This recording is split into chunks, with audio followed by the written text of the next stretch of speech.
আপনি কোনো পুরুষকে বদলাতে পারবেন না, কারণ তারা জেদি, একরোখা এবং নিজের বিশ্বাসে অটল। কখনো সংসারে অমিল দেখা দিলে একবার নিজেকে যাচাই করুন। দেখুন আপনার আচরণ নারীসুলভ আছে কিনা। আপনি কারো শখের নারী হওয়ার আগে ভাবুন, কারো শখের হওয়ার মতো করে তাকে ভালোবাসতে পারছেন কিনা। তালাক হয়ে যাবে, সবাই উপস্থিত, সালিশ চলছে।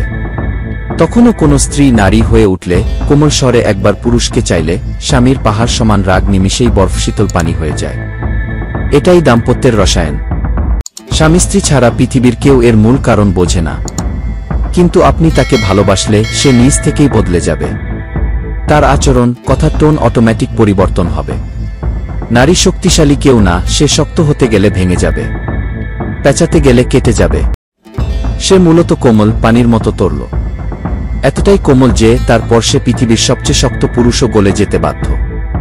সেজন্য বলি, সমস্যা হলেই মায়ের কাছে ফোন নয়। আপনার পুরুষকে বুঝুন। সে বাহিরে থাকে, টাকা ইনকাম করে, বহুরকম লোকজনের সাথে তার উঠা বসা, লেনদেন। কোনো কারণে তার মেজাজ বিক্ষিপ্ত হতে পারে। নারীর কাজ যত কঠিনই হোক, সে সমাজ ফেস করে না, ফলে নিজেকে সংযত ও নিয়ন্ত্রিত রাখা তার পক্ষে সম্ভব। তাই আপনার পুরুষ বাইরে থেকে এলে তার যত্ন নিন। চেহারা ফ্যাকাশে দেখলে তখনই কি হয়েছে জিজ্ঞেস না করে তাকে পানি দিন। বলুন একটু গোসল করে আসেন, খাবার দিই। পরে ঠান্ডা মাথায় জিজ্ঞেস করুন কি হলো। পুরুষ কখনো জেতে কখনো ঠকে। তার জেতাটা যেমন এনজয় করেন, ঠকাটাও মেনে নিন। সে কোথাও লস করেছে মানেই তাকে বকাঝকা করবেন এমন নয়। হেরে যাওয়ার অনুভব তারও আছে, বরং সাপোর্ট দিন, সহজ করুন, সময় বুঝে পরামর্শ দিন। এই যে ম্যানেজ করার ব্যাপার, এটা নারীদের আছে। আম্মাজান খাদিজার কথা ভাবুন, কিভাবে নবুয়াতের প্রথম আগমন তিনি সামাল দিয়েছেন। নবীজির কথাটা মনে করুন, খাদিজা, আমি বোধহয় মারা যাব, কে আমাকে বিশ্বাস করবে।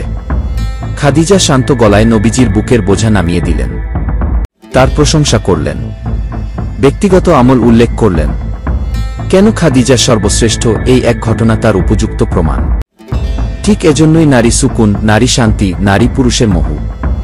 যে নারীর কণ্ঠ পুরুষের চেয়ে উঁচু, চলাফেরা অত্যাধুনিক, পুরুষোচিত, সে নারী ময়ূর থেকে কাক হতে চায়, নিজের মোহনীয় সৌন্দর্য ছেড়ে বিদঘুটে হতে চায়। এমন নারী যত সুন্দরী হোক, তার সংসার হয় না, হলেও মরচে ধরে যায়। বাচ্চা কাচ্চা বা সামাজিকতার জন্য কোনোরকম টিকে থাকে। একে জীবন বলে না, বলে ঘানি টেনে যাওয়া। সুতরাং নারী, আপনি বরং নারী হন, কোমল হন, শান্ত হন, নরম হন, সুকুন হন। দেখবেন পাথরের মতো পুরুষও আপনার ফোঁটা ফোঁটা ভালোবাসার সামনে নিজেকে বিলিয়ে দিতে বাধ্য হবে। আজ এ পর্যন্তই। জনস্বার্থে ভিডিওটি শেয়ার করে দিন।